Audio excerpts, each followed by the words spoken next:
सभी कुंभ राशि वालों के लिए एक बहुत ही ज्यादा शुभ समाचार मिलने वाला है 13 अगस्त 2025 से।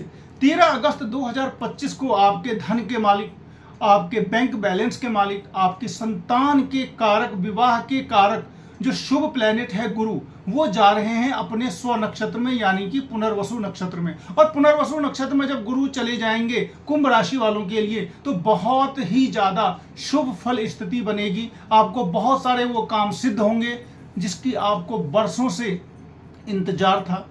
पुनर्वसु नक्षत्र का मतलब ही है रीजनरेशन। पुनर्वसु वर्ड का मीनिंग ही यही है कि आपके कोई ऐसे काम की पुनरावृत्ति होगी जो काम बीच में अटक गए थे, तो रुके हुए काम आपके दोबारा शुरू हो जाएंगे। नौकरी या व्यवसाय में जिस काम के कारण आपकी परेशानी आई हुई थी पिछले दिनों, उस काम में आपको सफलता मिल जाएगी। किसी बड़े आदमी से संपर्क बढ़ाएंगे देवताओं के गुरु बृहस्पति, क्योंकि वो पुनर्वसु नक्षत्र में जा रहे हैं और किसी से संपर्क बढ़ाकर ही आपका वो भला करने वाले हैं। जैसा कि पुनर्वसु का नाम ही है पुनर यानी कि दोबारा, तो इसका इंग्लिश में हम बोले तो रीजनरेशन, दोबारा जनरेट करना, यानी कि जो काम अधूरा रह गया था उसको पूरा करना। तो इसमें कोई भी खोया पैसा आपका होगा, खोई जमीन होगी, कोई खोई वस्तु होगी, कोई खोई नौकरी हो, या फिर खोई हुई कोई भी आर्थिक योजना जिसकी वजह से आपको लग रहा था कि ये काम अगर मेरा बन जाता तो बहुत अच्छा हो जाता, तो वो परिस्थिति बनने जा रही है 13 अगस्त 2025 से। और गुरु का नक्षत्र परिवर्तन वैसे भी हर किसी के लिए फायदेमंद होता है, क्योंकि गुरु एक सात्विक प्लैनेट है, देवताओं के गुरु हैं। और कुंभ राशि वालों के लिए वो ऑलरेडी अच्छे भाव में तो बैठे हुए थे काफी दिनों से, 14 मई से ही वो बैठे हुए हैं पंचम भाव में, संतान के घर में, और वहां पर शुक्र भी है अभी। और गुरु और शुक्र की युति मिलकर के 11th हाउस को देख रही है, यानी कि धन के मामलों में उत्तरोत्तर वृद्धि होती चली जाएगी। और साथ ही साथ शुक्र पर उनका प्रभाव दोनों प्रकार से है। शुक्र जो कि वैभवता का प्रतीक है, किसी भी प्रकार का जो आप धन खर्च करते हैं, किसी भी प्रकार का जो भी आप सुख भोग करते हैं, वो शुक्र है। और वो शुक्र अभी गुरु के प्रभाव में है, क्योंकि गुरु और शुक्र की युति है। और शुक्र का जो घर है 7 नंबर, आप देख सकते हैं कि 9th हाउस जो है वो आपका वहां पे 7 लिखा हुआ है, और उसका जो लॉर्ड है वो शुक्र, वो भी गुरु के प्रभाव में, यानी कि गुरु की दृष्टि भी है शुक्र के घर पे, और शुक्र तो उनके साथ ही है। तो इस तरीके से गुरु और शुक्र की युति पंचम भाव में आपकी संतान की अभ्युन्नति करेगी। पुनर्वसु नक्षत्र आने के साथ ही आपके ज्ञान में भी वृद्धि होगी। गुरु जो है वो विजडम के प्रतीक हैं, यानी कि आपके ज्ञान के, तो आपके ज्ञान में वृद्धि होगी। पिछली गलतियों से सीखने को मिलेगा। जो भी आपने पिछली गलती की जिसकी वजह से आपको समस्या अभी तक आ रही है, तो उसमें आपको सीखने को मिलेगा। पुराना जो आपका संकट था वो सारा संकट धीरे धीरे करके दूर हो जाएगा। और स्वयं जब नक्षत्र पर गुरु चले जाते हैं अपने ही, यानी कि अपने घर पे, अपनी राशि में, अपने नक्षत्र में जब कोई प्लैनेट जाता है तो दुगुना और 3 गुना तक फल दे देता है। तो निश्चित रूप से ये समय आपका है कि इसको आपको अच्छी तरीके से मेहनत करके अपने फेवर में ले लेना है। गुरु अभी तक राहु के नक्षत्र में थे, राहु से दृष्ट भी थे, तो गुरु और राहु में दोनों प्रकार से संबंध बना हुआ था। और राहु जो है वो म्लेच्छ प्लैनेट है, और चूंकि अभी आपके लग्न में ही है, और राहु पुरुष राशि का राहु जो होता है वो बहुत अच्छा फल तो नहीं देता है। तो गुरु और राहु का ये जो संबंध है वो टूट रहा है, और गुरु अब बहुत ही ज्यादा बलवान होने वाले हैं। शुक्र के साथ भी उनकी युति टूट जाएगी। तो अकेला गुरु पंचम भाव में पुनर्वसु नक्षत्र का बहुत ही ज्यादा फायदा होगा।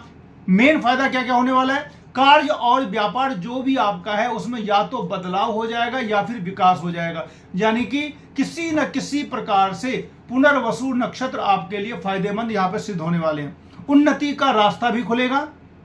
और लग्नेश आपके धन के भाव में है, और लग्नेश आपका होता है स्वयं आपका परिश्रम, और आप अपने परिश्रम से धन की प्राप्ति करेंगे, ये भी शनिदेव आपको करवाएंगे। संतान आपका पंचम भाव होता है और संतान के भाव में दोनों गुरु और शुक्र शुभ ग्रह ही बैठे हुए हैं, तो संतान की अभ्युन्नति होगी, संतान की प्राप्ति होगी, आपके संतान की नौकरी लगेगी, आपके संतान का एडमिशन होगा, किसी न किसी प्रकार से संतान की तरफ से आपको शुभ समाचार तो निश्चित रूप से मिलेगा। अब बात करते हैं कि इससे पहले भी मैंने बताया था कि शनि और मंगल का दृष्टि संबंध भी बन रहा है। तो इसमें एक फायदा ये होने वाला है कि लग्नेश और दशमेश का जब दृष्टि संबंध बनता है, यानी कि लग्नेश शनि और दशमेश मंगल, तो नौकरी से संबंधित काम सिद्ध होते हैं।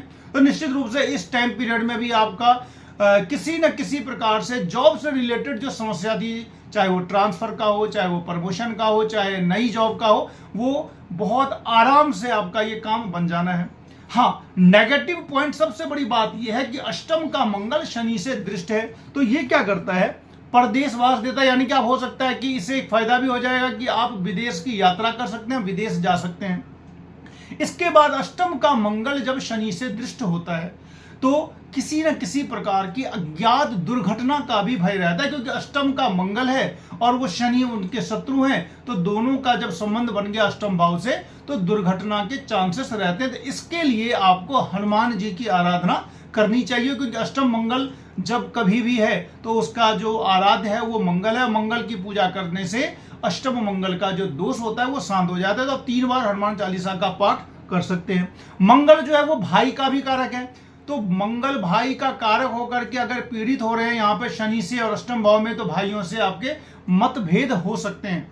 सारी बातें अगर हम डिटेल से देखें तो ये देख रहे हैं कि गुरु का बहुत अच्छा फल मिल रहा है, मंगल का मिला जुला फल है, और साथ ही साथ 7.5 की समाप्ति नहीं हुई है। तो जिस किसी की कुंडली में जन्मकालीन अगर शनि बहुत ही खराब परिस्थिति में होगा, तो निश्चित रूप से अभी भी वो संघर्षों की समाप्ति नहीं हो रही होगी, क्योंकि देखा जाता है कि अगर आपकी कुंडली में ज्यादा से ज्यादा प्लैनेट अगर अशुभ स्थिति में है तो क्या होता है, गोचर का शुभ फल भी नहीं मिल पाता है। और अगर कुंडली में अगर सभी प्लैनेट अच्छी स्थिति में है तो गोचर का थोड़ा सा भी जो शुभ आता है तो आपके जीवन में शुभता ज्यादा लाता है। तो मानकर चलिए अगर कि शनि या मंगल अगर आपके जीवन में आपके जन्मकालीन कुंडली में अगर खराब स्थिति में भी है, तो भी गुरु का ये पुनर्वसु नक्षत्र में प्रवेश आपके लिए बहुत ही ज्यादा फायदेमंद सिद्ध होगा। आपको करना क्या होगा, गुरु की ज्यादा शुभता बढ़ाने के लिए बहुत, अगर किसी की गुरु की अंतरदशा चल रही है या फिर नहीं भी चल रही है, शनि की ही चल रही है, मंगल की भी चल रही है, किसी भी प्लैनेट की चल रही है, लेकिन आपको कुंभ राशि वाले हैं, तो आपको हर हाल में हनुमान जी की, शनिदेव की आराधना करते रहनी चाहिए। और जिस किसी की बृहस्पति की दशा चल रही हो तो उनके लिए एक मंत्र बतला देता हूं।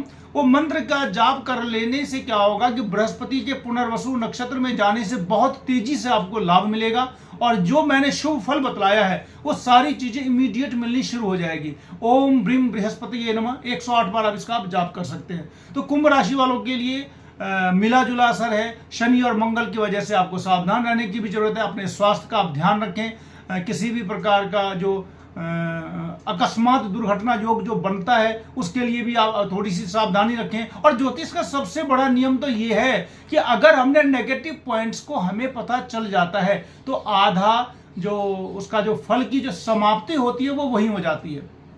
ज्योतिष में अगर हमें नेगेटिव हमारे साथ क्या होने वाला है अगर ये जान लेते हैं तो बहुत सारा अरिष्ट वहीं पे कम हो जाता है, क्योंकि हमारा दिमाग वहां पर एक्टिवेट हो जाता है। हम उन नेगेटिव चीजों के बारे में सोचने लगते हैं, कुछ न कुछ प्रयास करने लगते हैं और कुछ न कुछ ज्योतिषीय उपचार भी करने लगते हैं। तो उससे क्या होता है, काफी कम हो जाता है और जो शुभ फल की जो प्राप्ति होती है वो अधिक मिलती है। मित्रों, लाइक शेयर और सब्सक्राइब जरूर करें।